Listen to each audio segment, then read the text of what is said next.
capítulo 9, Marcos 9, nós vamos ler o versículo 14 em diante. Marcos capítulo 9, versículo 14 em diante.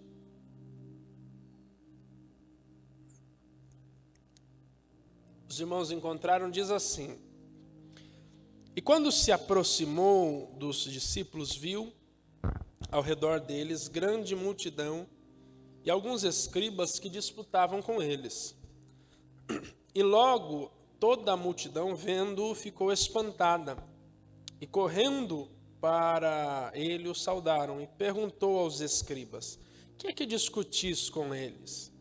E um da multidão, respondendo, disse: Mestre, trouxe-te o meu filho, que tem um espírito mudo, e este, onde quer que o apanhe, despedaça-o, e ele espuma e range os dentes, e vai definhando, e eu disse aos teus discípulos que o expulsassem e não puderam.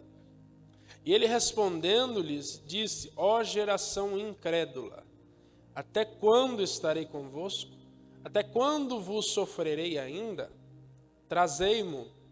E trouxeram-lhe, e quando ele o viu, logo o espírito o agitou com violência, e caindo endemoninhado por terra, revolvia-se espumando. E perguntou ao pai dele: Quanto tempo há que lhe sucede isto? E ele disse desde a infância, e muitas vezes o tem lançado no fogo e na água para o destruir. Mas se tu podes fazer alguma coisa, tem compaixão de nós e ajuda-nos. E Jesus disse-lhe: Se tu podes crer, tudo é possível ao que crê. E logo o pai do menino clamou com lágrimas e disse: Eu creio, Senhor, ajuda a minha incredulidade. E Jesus, vendo que a multidão concorria, repreendeu o espírito imundo, dizendo-lhe: Espírito mudo e surdo, eu te ordeno, sai dele e não entres mais. E ele, clamando e agitando com violência, saiu, e ficou o menino como morto, de tal maneira que muitos diziam que estava morto. Mas Jesus, tomando-o pela mão, o ergueu, e ele se levantou. E quando entrou em casa, os seus discípulos lhe perguntaram à parte: Por que não pudemos expulsar? E disse-lhes: Esta casta não pode sair com coisa alguma, a não ser com jejum e oração. Amém? A mão sobre o coração. Senhor Jesus, nós estamos diante de Ti, Senhor, mais uma semana de alinhamento, mais uma semana de ensino da Tua palavra. Senhor, fala com a gente. Os nossos ouvidos estão abertos, o nosso coração está quebrantado, os nossos olhos estão atentos. Senhor, a nossa mente anseia, almeja, deseja aprender a Tua palavra, Senhor. Ensina-nos, ó Senhor, os Teus caminhos, os Teus preceitos. Revela-nos, Senhor, a Tua palavra. No nome santo de Jesus, nós Te rogamos essas bênçãos. Amém. E graças a Deus. Queridos, eu quero falar com os irmãos essa noite sobre entre montes e vales. Entre montes e vales. A vida cristã é cheia de altos e baixos, como a vida naturalmente é. E há na elétrica o que nós chamamos de corrente contínua e corrente alternada. A corrente contínua mantém uma mesma frequência. Porém, o desenho da corrente alternada ela é cheia de altos e baixos, porque ela é cheia de ondulações. De maneira que a vida não pode ser uma corrente contínua. A vida não pode ser uma constante. Na verdade, a vida ela é uma corrente alternada. E é Billy Graham quem vai dizer que a vida não é um alto constante. Ele diz: tenho os meus momentos de profundo desânimo e tenho que ir a Deus em oração com lágrimas nos meus olhos e dizer: ó Deus, perdoa-me ou ajuda-me. Paul Washer, um grande pregador, ele diz também que a vida cristã tem altos e baixos, mas Deus nos conduz. E aquele que começou a boa obra há de completá-la. E o capítulo 9 que nós lemos, ele apresenta um cenário de alto e baixo. Um cenário entre o monte e o pé da montanha, entre o monte e o vale. Mesmo na companhia de Jesus, mesmo os discípulos na presença de Jesus, eles viveram um marco de alto e baixo, de monte e vale. E os dois cenários que o capítulo 9 nos apresentam, primeiro é naturalmente o monte, que está registrado do capítulo 9, versículo 2 ao 13. Nós não fizemos a leitura, porque senão nós leríamos praticamente o capítulo inteiro. Mas o monte está registrado dos versículos 2 a 13. O capítulo 9 do Evangelho de Jesus segundo Marcos, ele inicia com Jesus separando Pedro, Tiago e João para subir com ele em particular ao monte, enquanto os outros 9 ficavam no pé da montanha, no pé do monte. Então Jesus separa 3 para um momento de maior intimidade, para um momento de maior revelação, para um momento de maior comunhão. E no monte, Jesus se transfigura diante deles. E eles conseguem observar Jesus em um corpo glorificado, totalmente transformado, bem na frente deles. Eles conseguem ter o privilégio de ver aquilo que todo cristão genuíno deseja ver. Ou seja, Jesus face a face. Jesus diante dos seus olhos. 1 Coríntios capítulo 13, versículo 12, expressa bem esse desejo. O apóstolo Paulo escreve dizendo: porque agora vemos como em espelho, obscuramente. Então veremos face a face. Agora conheço em parte. Então conhecerei como também sou conhecido. Então, no monte, eles conseguem contemplar aquilo que é desejo de todo cristão genuíno, de todo cristão aplicado. Aliás, o maior mérito da vida cristã, o melhor prêmio da vida cristã, não é o céu. O maior prêmio da vida cristã, a maior recompensa da vida cristã é ver Jesus face a face, porque o céu só é o céu porque Jesus se revela completamente naquele lugar. Então eles contemplam, e o monte é o período da vida em que nós experimentamos maravilhas. É o período da vida que nós experimentamos coisas extraordinárias. E o monte para nós representa algumas coisas. O monte aqui para nós representa, primeiro, um lugar de encontro com Deus. O monte representa o lugar onde nós encontramos ao Senhor. Ao exemplo extraordinário na Bíblia Sagrada, que ocorre no Monte Horebe, que é chamado ao longo da Bíblia o Monte de Deus, em 1 Reis capítulo 19, quando Elias entra num processo de crise violento, porque ele recebeu as ameaças de Jezabel, e ao receber aquele confronto de Jezabel e a ameaça de morte, ele perde o gosto pela vida. E ele desiste de tudo. E Deus vai encurralando Elias até que ele chegue ao monte Horebe. E no Horebe, Deus vai se revelar a Elias face a face, tete a tete. Ele vai ter um encontro pessoal com Elias. O irmão pode ler depois em 1 Reis 19, do versículo 8 a 13, porque a Bíblia nos diz que Elias levanta, come, bebe, e com a força daquela comida ele caminha 40 dias e 40 noites, e quando ele chega no Horebe, ele encontra uma caverna, passa a noite na caverna, e Deus chega na caverna e diz: que fazes aqui, Elias? Note que a escolha de palavras de Deus não é sem propósito, não é aleatória, porque a escolha de palavras de Deus nos mostra que o nosso Deus é um Deus disposto a nos buscar nas cavernas da vida. Porque Deus se aproxima de Elias e não diz: que fazes aí, Elias? Como quem está na porta da caverna perguntando a quem está à distância.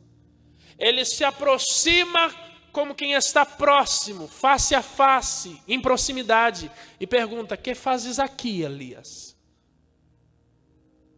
E Deus revela uma face a Elias que Elias não conhecia, porque Elias conhecia o Deus do sobrenatural, porque em 1 Reis, capítulo 17, ele ora para que não chovesse e não chove. Então ele conhece o Deus que controla o sobrenatural, controla a natureza e faz coisas extraordinárias. Elias conhecia o Deus do fogo, porque ele orou e desceu o fogo do céu e consumiu o holocausto em 1 Reis, capítulo 18. Elias conhecia o Deus que movimentava tudo, mas Elias ainda não tinha experimentado o Deus que se manifesta na brisa suave, que nos abraça com um vento tranquilo, com a voz mansa e delicada. Ao que Deus vai demonstrar para ele forças extraordinárias da natureza. Se você ler 1 Reis 19, a Bíblia vai dizer que apareceu diante de Elias um grande e forte vento que fendia os montes e despedaçava as penhas. Mas o Senhor não estava no vento. Depois disso, vai vir sobre Elias um terremoto. Mas Deus não estava no terremoto. Depois disso, vai cair do céu fogo, mas o Senhor não estava no fogo. Então vem uma tranquila brisa, um cício de vento suave envolve o rosto de Elias. E Deus estava no vento. Porque o monte, para nós, representa o lugar do encontro com Deus. E Deus nos leva aos montes para revelar a nós coisas nele que nós não conhecíamos. Há experiências em Deus reservadas para nós no monte, para quem tem coragem de subir. Para quem tem coragem de enfrentar o desafio de subir ao monte, Deus tem experiências extraordinárias reservadas. Segundo, o monte é lugar da revelação. E ainda no Horebe, Deus vai se revelar a alguém em Êxodo capítulo 3, e esse alguém é Moisés. Em Êxodo capítulo 3, Moisés está apacentando ovelhas no deserto de Midian, e apacentando as ovelhas do seu sogro Jetro, ele chega ao pé do monte e ele vê uma sarça que queima e não se consome. No deserto é comum ver sarça queimar, a madeira é fina, a temperatura é alta, o atrito com o solo faz a madeira queimar, ela pega fogo, mas ela se consome rápido. Então o que chama a atenção de Moisés não é a sarça arder, a sarça queimar, é a sarça queimar e não se consumir. Quando ela queima e não se consome, Moisés vai em direção e de lá sai a voz de Deus. E Deus está comissionando Moisés para uma missão, que é de libertar o povo, porque ele havia ouvido, escutado o clamor do povo de Israel, que estava cativo no Egito há mais de 400 anos, 430 anos para ser exato. Só que quando Moisés ouve a proposta de Deus, ele começa a dar as suas desculpas. e Deus vai revelar a Moisés uma capacidade que o Senhor tinha e Moisés ainda não conhecia. Moisés começa a falar: eu não consigo, eu não posso, eu não sei, eu não faço, eu não tenho, eu. Aí Deus para no versículo 14 e diz: Moisés, você não entendeu ainda. Não é você, sou eu. Eu sou. Só que essa palavra eu sou é um dos nomes mais profundos de Deus ao longo da Bíblia. Porque eu sou, no hebraico é Yahyer, Asher, Yahyer. No hebraico eu sou o que sou. Quando Deus fala a Moisés é Yahyer, Asher, Yahyer. Que foi traduzido como eu sou o que sou. Mas eu sou o que sou, no original, é muito mais profundo. Porque Yahyer e Asher, Yahyer significa eu sou o Deus de cada situação. Traduzido livremente, literalmente é eu sou o que serei. Mas quando Deus fala Yahyer, Asher, Yahyer, Ele está dizendo assim: eu sou o que você precisar que eu seja. Deus está revelando a Moisés que ao longo do período de vida dele, Deus seria tudo o que ele necessitasse para cumprir a sua missão. Então Deus está dizendo a Moisés o seguinte: se você tiver fome, eu sou o pão. Se você tiver sede, eu sou a água. Se você estiver doente, eu sou a saúde. Se você estiver fraco, eu sou a sua força. Se te atacarem, eu sou a tua fortaleza. Na batalha, eu sou a tua espada e o teu escudo. Na solidão, eu sou o teu amigo. Na tristeza, eu sou o seu consolo. Eu sou tudo aquilo que você precisar que eu seja. Não importa o que você esteja passando, o que importa é que você se apegue em mim, porque quando você se apegar em mim, eu supro a sua necessidade, porque quando nós estamos nele, toda a nossa necessidade é transitória, porque nele nós estamos completos. Tudo que nós precisamos nele já está, ele já é. Por isso ele diz eu sou. Dá uma provocadela no seu vizinho e diga: em Deus, você está completo.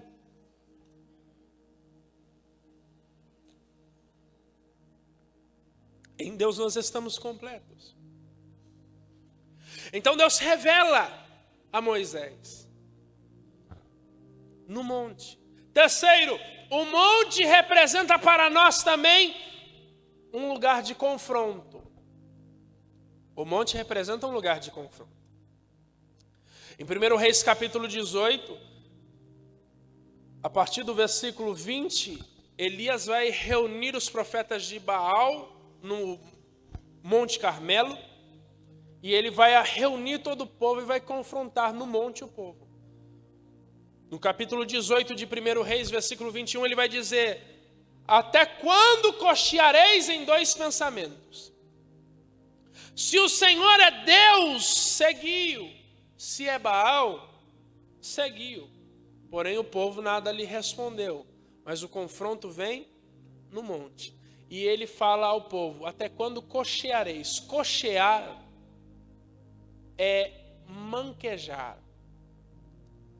Ele está dizendo, o povo está manquejando e não está assumindo uma posição. Cada hora ele pisa com firmeza em um lado. E ele não está caminhando com retidão diante do Senhor. Então ele está olhando para o povo e dizendo: até quando vocês cochearão em dois pensamentos? Se Deus é Senhor, serviu. Se Baal é Senhor, serviu. Mas firmem o seu pé em uma só posição. Porque quem coxia entre os dois já se entregou a Baal. Porque, aliás, os deuses desse mundo, deste século, são os únicos que aceitam nos dividir. O diabo não está nem aí se você tenta servir a Deus e a ele. Porque ele sabe que apenas pelo fato do nosso serviço não ser exclusivo a Deus, já não é para Deus. Porque Deus trabalha com exclusividade. Deus é um Deus de exclusividade. Ou nós somos dele por inteiro, ou nós não somos dele. Aliás, a Bíblia nos revela que o Espírito de Deus tem ciúmes de nós. Então, o monte é lugar do confronto. Os altos da vida são onde Deus nos confronta. E os discípulos viveram tudo isso. Primeiro, eles tiveram um encontro com Deus. Olha o versículo 2. Em 6 dias, capítulo 9, versículo 2. Em 6 dias depois, Jesus tomou consigo a Pedro, Tiago e João e os levou a sós, em particular, a um alto monte e transfigurou-se diante deles. Então, no monte eles têm um encontro com Deus. Segundo, no monte eles têm a revelação da parte de Jesus. Olha o versículo 3. E as suas vestes, a parte C do versículo 2 diz que ele se transfigurou diante deles. Aí o versículo 3, e as suas vestes se tornaram resplandecentes, extremamente brancas como a neve, tais como nenhum lavandeiro sobre a terra as poderia branquear. Jesus revela para eles a sua natureza, o seu ser transfigurado e a sua santidade, porque a branquidão das suas vestes representa o seu estado de pureza. Terceiro, no monte eles são confrontados por Jesus. Olha o versículo 5 a 9.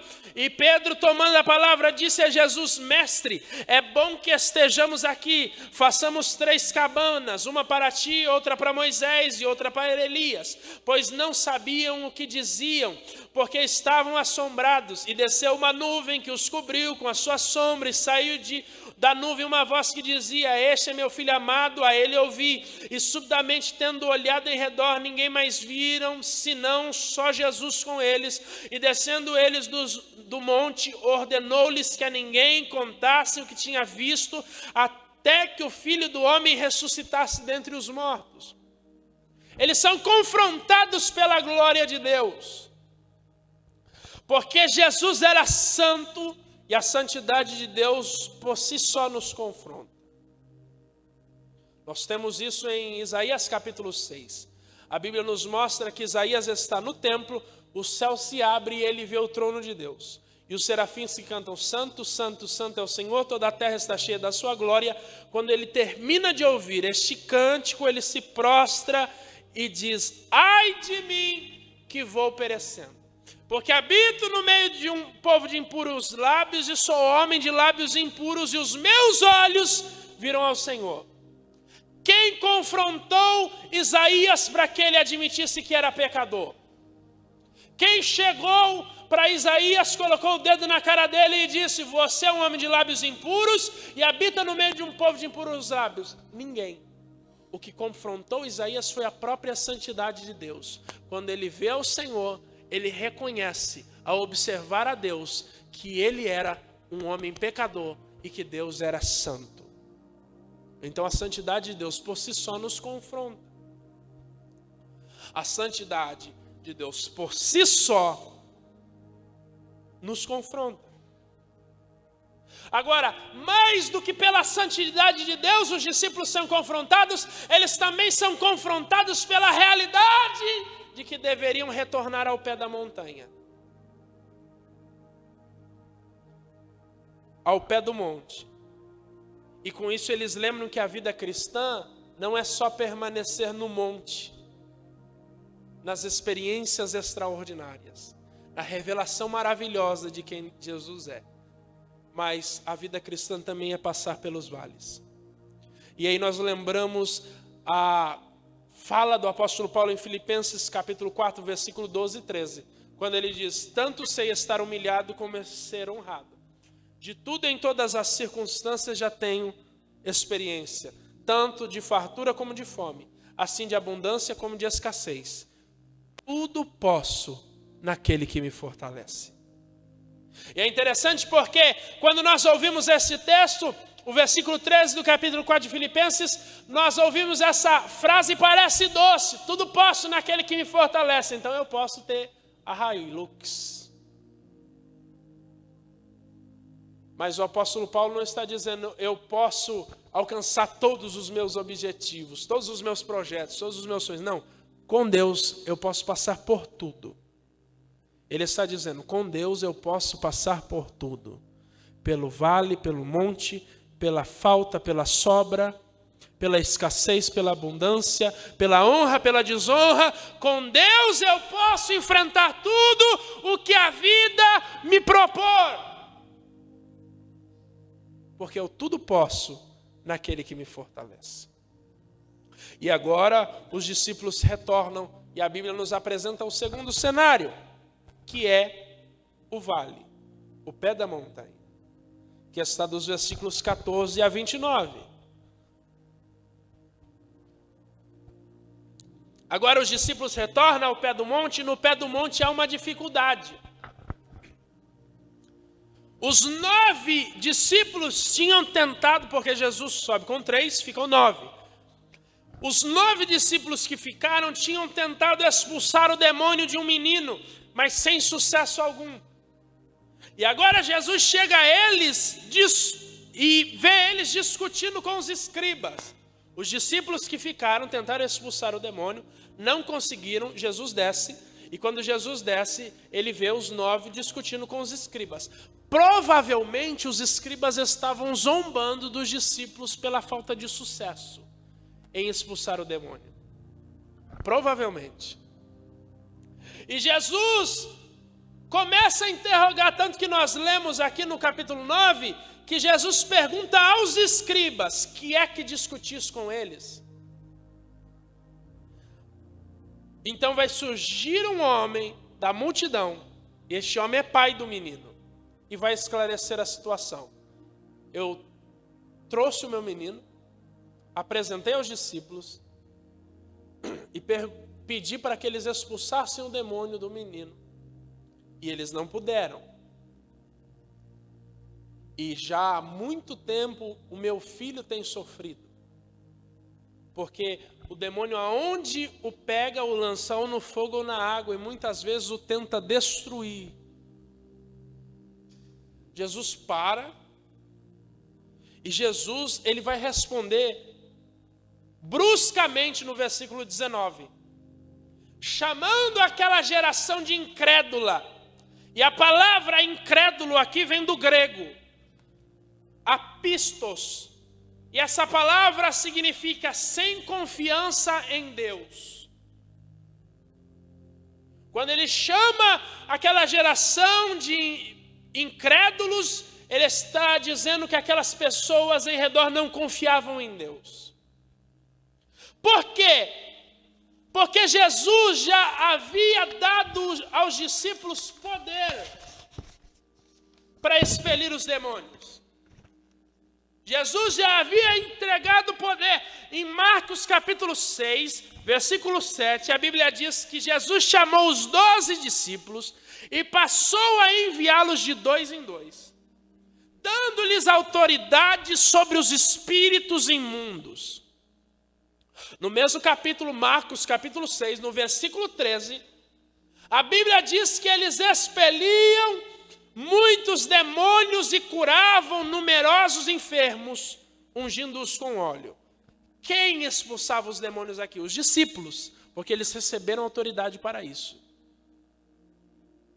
Então Jesus olha para os seus discípulos e dizem a eles: vocês não têm confiança em Deus, porque eu já lhes dei autoridade.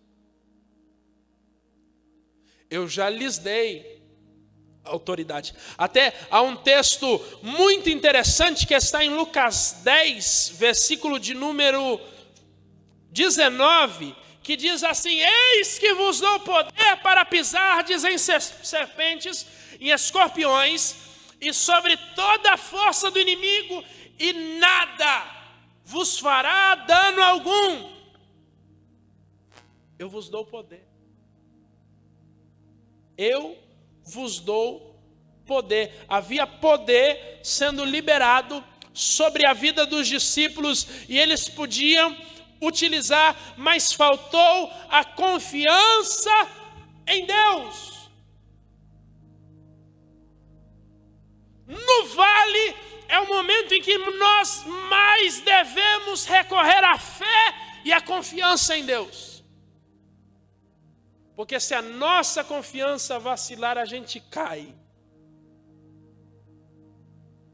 Se a nossa confiança em Deus vacilar, o vale nos destrói. E há pessoas que não conseguem se recuperar. Então, nos vales da vida, preste atenção nisso.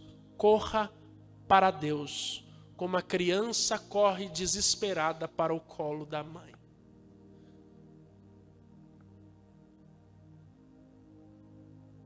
Alguém já viu criança desesperada correndo para o colo da mãe? Com medo da barata, com medo da formiga? Com medo do bicho? Correndo desesperada, gritando, mamãe, mamãe, alguém já viu? Desse jeito nós devemos correr para Deus, quando nós estivermos passando pelo vale da vida. E nele nós vamos achar esconderijo. E nele nós vamos achar segurança. Nele nós vamos achar cobertura. Ainda que todos em nosso redor nos rejeitem, Deus vai nos abraçar. Deus vai nos abraçar. Corra para Deus. No vale, não permita que a sua confiança vacile em Deus. Não. Fixe a sua confiança no Senhor. Pregue a sua confiança no Senhor. Estabeleça a sua confiança no Senhor. E nesse momento, diante daquele espírito imundo, eles não tiveram a confiança necessária no poder de Deus que estava sobre eles. Nós precisamos, irmãos, acreditar naquilo que Deus colocou sobre nós. Porque se nós não acreditarmos no que Deus nos levantou para ser, quem vai acreditar? De quando em vez, a gente encontra alguém disposto a pegar na nossa mão e nos levantar. Mas via de regra isso acontece? Deveria, mas não. Se você não confiar no que Deus depositou em você, fatalmente você acabará enterrando o seu talento. E uma hora a conta vai chegar. Então confie no que Deus depositou sobre você. Descanse que aquele que te levantou vai te capacitar. Então Jesus, ele assume a dianteira e vai resolver o problema. E agora ele vai começar a tratar primeiro o pai. Porque o pai também estava sofrendo diante daquela situação. Na verdade, o pai se sentia impotente. Por quê? Porque ele viu seu filho sendo possesso pelo demônio e ele não conseguia fazer nada. Nada. Ele viu o menino sendo lançado no fogo, ele viu o menino ser lançado na água, ele viu o menino sendo chacoalhado de um lado para o outro, espumando, e ele não podia fazer nada. E Jesus pergunta há quanto tempo estava acontecendo, e o pai responde, desde a infância. Então, naturalmente, o pai já está há muitos anos numa situação em que ele se sente impotente diante do problema. E muitas vezes nós estamos impotentes diante das situações da vida. Mas Jesus foi em direção a ele. Porque aquele homem olha para Jesus e interroga, Senhor, se tu podes fazer alguma coisa, tem compaixão de nós. Ele estava olhando para o dono do milagre, para o Todo-Poderoso, só que a esperança dele estava mirrada. Quando a situação nos faz sentir impotente, a tendência é que a nossa esperança mingue, que a nossa esperança desfaleça. E aquele homem olha para Jesus e diz, se tu podes fazer alguma coisa, ajuda-nos. Aí Jesus olha para ele, como quem diz, você não entendeu muito bem. Você não assimilou muito bem a questão. Você não entendeu muito bem o que está acontecendo aqui. A questão não sou eu. A questão é você. Jesus dizendo, a questão não sou eu, a questão é você. Porque se tu podes crer, tudo é possível ao que crê. Então a questão não é se Deus é poderoso para fazer. A questão não é se Deus tem a capacidade de fazer. Porque é óbvio dizer que sim. Porque Ele é o Todo-Poderoso. Agora a questão é se nós podemos crer e confiar nele. E diante do confronto de Jesus, eu tenho uma das respostas que, na minha opinião, é uma das mais sinceras de toda a Bíblia Sagrada. Uma das mais sinceras de toda a Bíblia Sagrada. Aquele homem ouve a Jesus e diz assim: eu creio, Senhor. Ajuda a minha incredulidade. Não parece que é um contrassenso aqui? Como assim eu creio? Me ajuda na minha incredulidade. Como eu posso crer e ser incrédulo ao mesmo tempo? Aquele homem está admitindo a fraqueza da sua fé. Aquele homem está admitindo a impotência da sua fé. Aquele homem está admitindo a pequenez da sua fé. Ele está dizendo: eu sei que o Senhor pode fazer. Eu entendo que o Senhor tem poder de realizar. Eu compreendo, eu raciocinei e percebi que o Senhor é poderoso sim. Mas a vida bateu tanto em mim que eu não tenho mais esperança. Mas se o Senhor ajudar a minha incredulidade, eu sei que o Senhor pode realizar o milagre. Então ele está dizendo: Senhor, eu creio, mas me ajuda. E não existe nada que Deus ame mais do que um coração sincero. Porque diante de Deus não vale pose, irmão. Diante de Deus, a capa cai por terra. Porque Deus vê além da máscara. Ele vê além do sorriso falso, que às vezes a gente mantém para fingir que está tudo bem. Que às vezes a gente vem com aquele sorriso 9,15, assim que fala, né? Sorriso 9,15, 3,45, 9,15. A gente vem com aquele sorriso quando passou a tarde inteira chorando em casa.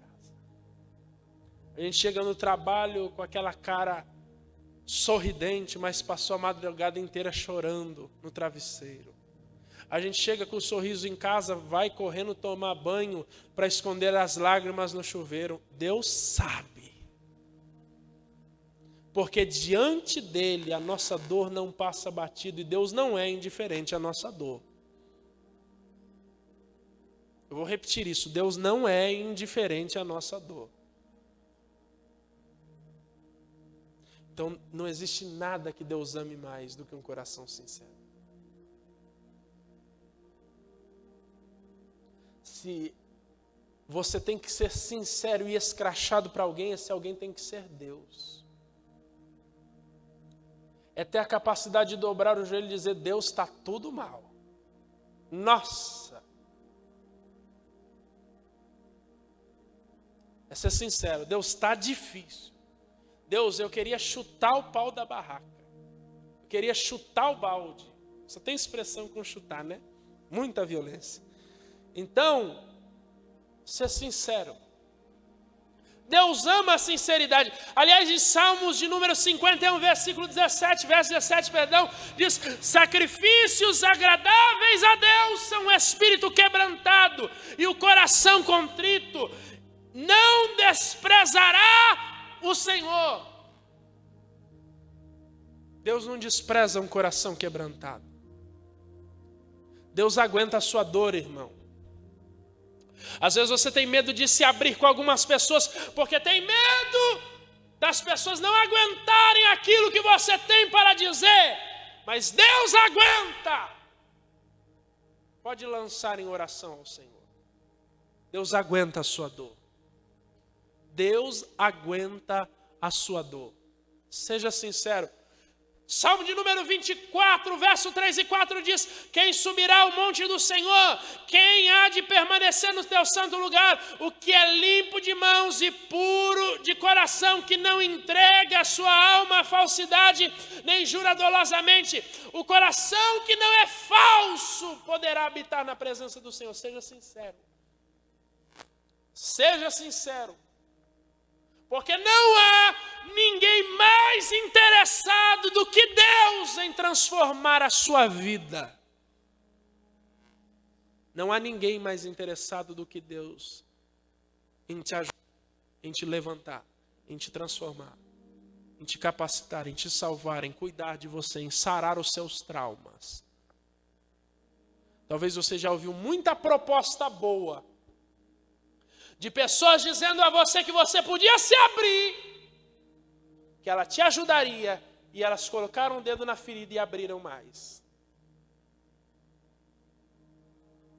Mas Deus é o maior interessado em cicatrizar as suas feridas. Quando Deus coloca o dedo na ferida, Ele coloca para curar e não para abrir mais. Pode expor as suas feridas a Deus em sinceridade, porque Ele vai lhe ajudar. Hebreus capítulo 10, versículo 22 diz: aproximemo-nos com sincero coração, em plena certeza de fé, tendo o coração purificado da má consciência e lavado o corpo com água purificada. Nós podemos nos aproximar de Deus em sinceridade, sem medo de represália. Sem medo de represália. Nós podemos nos aproximar de Deus. Mantenha a sua sinceridade nos vales da vida, pois Deus não deixará de te ajudar na sua sinceridade. Aquele homem manifestou uma fé fraca? Sim. Aquele homem manifestou uma fé pequena? Com toda certeza. Mas ele manifestou primeiro uma fé sincera. Porque ele mostrou: minha fé é pequena, minha fé é fraca. Ajuda a minha incredulidade. E segundo, ele manifestou uma fé dependente de Deus. Para quem ele pede ajuda? Para Pedro? Para Tiago? Para João? Para os fariseus? Para os escribas? Ele chega em Jesus e diz: ajuda a minha incredulidade. Ele mostra uma fé sincera e ele mostra uma fé dependente da pessoa certa, Jesus. Ainda que você tenha uma fé fraca, faça questão de ter uma fé sincera e uma fé dependente de Deus. Porque isso é tudo que você precisa. Ela foi o suficiente para Jesus operar um milagre na vida do menino. E em Lucas capítulo 17, versículo 6, Jesus diz: se tiverdes fé, como um grão de mostarda, direis a esta amoreira: arranca-te e transplanta-te no mar, e ela vos obedecerá. Você não precisa de muito, você precisa depositar no lugar certo. Eu vou repetir isso. Você não precisa de muito, você precisa depositar no lugar certo. Fecha os seus olhos, põe a mão sobre o seu coração. E agora fale com Deus em sinceridade. Pai, nós estamos diante de Ti.